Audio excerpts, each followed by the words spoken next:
सरकार कहती है कि ये लूट में तो सब शामिल है, 3.5 करोड़ अधिकारी कर्मचारी सब ऊपर से नीचे तक। आप अगर किसी बच्चे के जन्म का प्रमाण पत्र बनवाने के लिए म्युनिसिपल कॉर्पोरेशन में चले जाएं, बिना रिश्वत प्रमाण पत्र नहीं बनेगा। और घर में कोई मर गया तो मृत्यु प्रमाण पत्र बिना रिश्वत नहीं बनेगा। तो जन्म से लेकर मृत्यु तक सारे काम आपके रिश्वत से ही होते हैं। तो लूटने में कर्मचारी भी पीछे नहीं, हर जगह लूट है।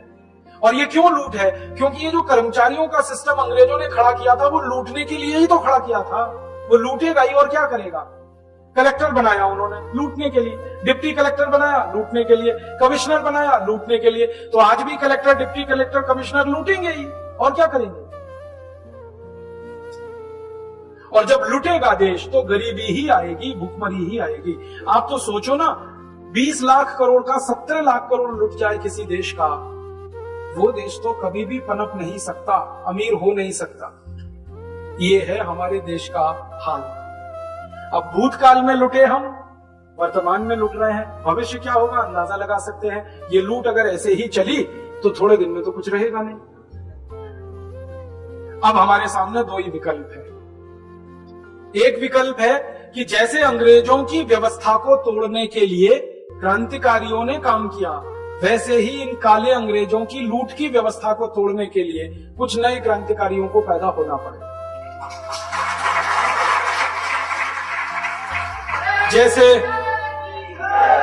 जैसे भगत सिंह, ऊधम सिंह, चंद्रशेखर, झांसी रानी लक्ष्मीबाई, नाना फडणवीस, नाना साहब पेशवा, ऐसे 7,32,780 क्रांतिवीरों ने अंग्रेजों के लूट को बंद करने का ही प्रयास किया था, और उसमें वो कामयाब हुए। 15 अगस्त 1947 को अंग्रेज चले गए और लगा कि लूट का एक अध्याय बंद हुआ। लेकिन ये हमारा दुर्भाग्य है कि फिर दोबारा लुटेरे पैदा हो गए इस देश में। मुझे तो कई बार लगता है कि रॉबर्ट क्लाइव की आत्मा ही मधुकोड़ा में प्रवेश कर गई। और मधुकोड़ा ही क्यों, सभी लुटेरे नेताओं में प्रवेश कर गई वही आत्मा अंग्रेजों की। इसलिए ये अपने देश को लूट रहे हैं और बेशर्मी से लूट रहे हैं। हमारे देश में ये जो राजनीतिक पार्टियां हैं ना, ये पार्टियां नहीं है, डाकुओं के गिरोह हैं ये।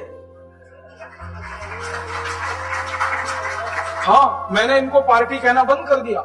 लुटेरों के गिरोह हैं ये, पार्टी नहीं है अब। और लूट में नेताजी लगे हैं, उनकी पत्नी लगी है, फिर उनका बेटा लगा है, बेटे की भी पत्नी लगी है, फिर उनका चाचा, उनका ताऊ, उनका भतीजा, उनका मामा, उनका साला, सभी तो लूटने में लगे हैं। बताओ कौन सा खानदान है जो नहीं लूट रहा?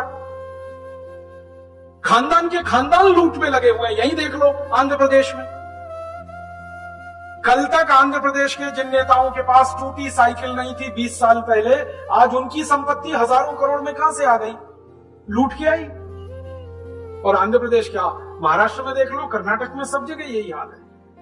और ये जो राजनीति है, ये चूंकि लुटेरों का गिरोह बन गई है, इसलिए हर लूटखोर नेता का बेटा और बेटी उसमें घुस रहे हैं, क्योंकि इससे ज्यादा आसान काम और क्या मिलेगा? चाय की दुकान भी चलानी पड़ती है तो मेहनत लगती है, यहाँ राजनीति में बिना मेहनत के लूटने को मिलता है। ना कोई मेहनत है, ना कोई मशक्कत है, ना कोई टैक्स देना है, और ना किसी से कोई जवाबदेही है। लूटो लूटो, घर भरो, विदेशी बैंकों के खाते भरो, ये है हमारे देश में।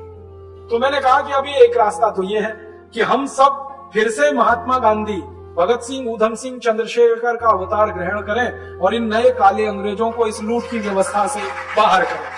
ये एक रास्ता है।